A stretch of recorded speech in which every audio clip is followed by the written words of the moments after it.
This is Hannibal here with a big daily wrestling news update. Vince McMahon sold about 6% of the company's stock today that he owned, 411 million, 411.95 million dollars, which is crazy. And with the sale of this stock, he still owns 8.3% of the company's stock. I mean, he's not going to do this, but he could start an entire new wrestling company in Saudi Arabia where they won't give a damn about his accusations if he wanted to off of that stock. It's just massive money, and he's already multi-billionaire. $411 million. I'll copy it and paste it in the comments. It's just a huge amount of money.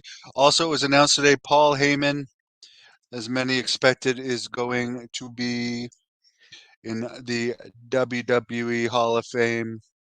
He'll be inducted at this year's WrestleMania. It's in the Philadelphia area. A lot of people could argue he's the greatest manager of all time.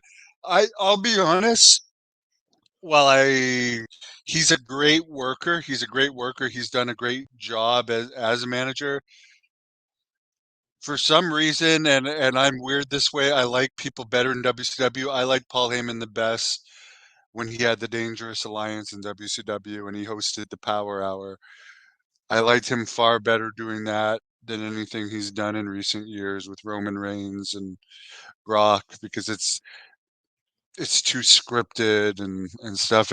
And with the ECW speeches and stuff, although they're great speeches and so forth, he ended up going to work for McMahon and being a key person in the WWE. So yeah, that does sound like a lot of pennies. But yeah, I would put Bobby Heenan as my favorite manager of all time by far, by far. But as Dave Meltzer said, as far as longevity goes, Heyman might take the cake there.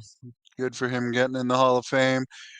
Apparently, the Raw happening tonight in San Antonio, Texas, a town I've never been to, sold out with 13,500 tickets out, and this is the fifth WWE sellout in a row in San Antonio, which I can't recall any building they've sold out 5 times in a row in recent years, which has to make them one of their hottest cities in the entire world. WWE SmackDown on Friday featuring The Rock only did a 0.64 rating. The segment with The Rock was 30 minutes at some point, and they're doing, I mean, The Rock, I think they're in Dallas this Friday, good old Dallas, Texas, where I lived for 3 months and really actually enjoyed it there. I would say that people like to see action, but I think it's going to be the acceptance of the match, because Cody and Seth are supposed to confront the Bloodline this Friday on SmackDown. And the following week, The Rock is going to be back again in Memphis. Rampage, as I'm dying here, choking on my own saliva. I had a good back workout and tricep workout tonight, by the way. Rampage did a 0.10 rating. Not a great rating going into the AEW pay-per-view in Greensboro. Mike Santana of LAX is no longer with AEW. He hadn't wrestled since October 25th, 2023 on Rampage. AEW is known for just letting people's contracts run out. They don't usually fire people. They just let them collect money, which is great. Tony Khan must be the best boss ever in wrestling. The money he throws around and the amount of work that the wrestlers have to do. Apparently, for the Will Ospreay versus Takashita match last night,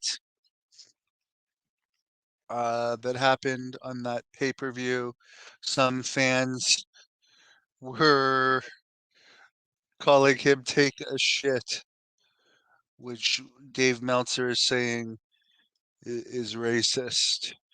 I mean, and I'm not commenting on that, but like when I was growing up, people made fun of everybody's last name. I can only imagine what Jeff Gaylord went through going through school. But everybody, I mean, and it's wrestling. I'm not saying it's right at all, but I mean, isn't Will Ospreay a face and the Japanese guy a heel? Shouldn't you be like cheering obscenities? I have my dinner here. I gotta go. Have a great night, everybody.